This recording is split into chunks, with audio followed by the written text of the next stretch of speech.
සිංහ කරණයි. එදාට හිටවන්න. අමාව 102 ඌරු වකෙන් ගැව්වොත් වක දෙකක් තියෙන දවසෙන් ගැව්වොත් එහෙම අනිවාර්යෙන් මොකද වෙන්නේ? මීයෝ ආදී ඌරු ආදී සත්තුන්ගේ ග්‍රහණයට ලක් වෙනවා. 3 ගජ කරණයි කිව්වහම අලියා විතරක් නෙමෙයි දැන් මෙහි අලි නෑනේ හැබැයි පණුව කනවා ගජ කුලේ. සිංහ 102 ඌරු තියවක ගජ කරන ජලවක කුකුළු 4 වටසේ අවුනොත් කීඩෑව මොනවා පියාඹන සත්තු ඔක්කොම කුකුල්ලු විතරක් නෙවෙයි. පස දිවි වක පහෙන් දිවි කරණයි එදාට වපුරන්න. ඒකට හානි වුණොත් මට කියන්න මහාචාර්යකමෙන් ඉල්ලා දෙන්න. දාලා ගෙදර යනවා තමයි. හැබැයි මේවා ගණ්ඩාන්ත වැස්ති හර්මයේ දෝෂ තියෙනවා. නමත් එක්කලා එකතු කරලා නගුලිසට ගහේ බඩු නම් බඩු ගසට ඒවා දැන් කියලා දෙන්න බෑ. නැකත් පිහිටවලා වකත් අල්ලලා නමත් අල්ලලා ඔක්කොම කරලා හැදුවොත් හැදෙනවා.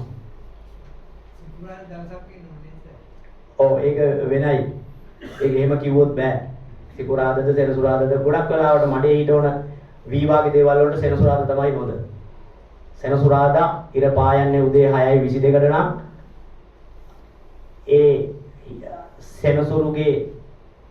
සෙනසුරුගේ හෝරාවේ කියන්නේ 22 ඉඳලා 7:22 වෙනකන් සෙනසුරු හෝරාව. සෙනසුරුගේ හෝරාවේ සෙනසුරුගේ පංචම කාල හෝරාවේ සෙනසුරුගේ ශූර්ෂමේ කියන්නේ 6:22ට නම් ඉර පායන්නේ දැන් අද 6:22ට මට මතක ඇටියට 6:24 තමයි නැගත. හැබැයි මේකත් අල්ලන්න ඕනේ. කලාවල්ල ගන්න ඕනේ. එතකොට තමයි සදා ඉන්නේ. එතකොට 102 ඌරු තියවක ගජ කරන ජලවක කුකුළු පස දිවි එහෙනම් වක පහ හරි පස දිවි සය එළු කරන එපා සත ගව එපා අට සිහ අටවක හොඳයි සිංහ කරණයි හැබැයි ව්‍යෂ්ටි ගණ්ඩාන්ත දෝෂ සහිතයි පොයෙින්දා. ඍෂිවරයා කියනවා ඒකට අෂ්ටමයන් ව්‍යාධිනස්තු අපි ලෙඩකොට බෙහෙත් දෙන්නේ අටවකට පුරපෝයට අෂ්ටමයන් ව්‍යාධිනස්තු. ඒ බලය මොකුත් නැහැ අෂ්ටම දෘෂ්ටියෙන් ඉන්නකොට බෙහෙත දීපුවාම ඇඟේ බෙහෙත පටස් ගාලා වැඩ කරනවා. ඒ හින්දා මේ වෙලාව මේකේ සත්තු ආවේ නැතුවට අටවක පොයේ දවසේ හරියට දන්නේ නැත්නම් කරන්න යන්න එපා. 809 සූකර වක 9ක් තියෙන දවස බෑ. දසවක ගජ කරන බෑ. 11 දිවි කරන බෑ. 12 දිවි වක 12ක් තියෙන දවස හොඳයි. එතකොට 12 දිවි ආයේ 15 සිංහ කරන දෙයි. අවට 7 14 දිවි සිංහ ඒවා ගන්න එපා. පුරටයි වගා කරන්න ඕනි. ඒක ගැඹුරෙන් කියලා දෙන්න මේක මට වෙලාව මදි. මේ කලාව ගැන විතරයි. හරි.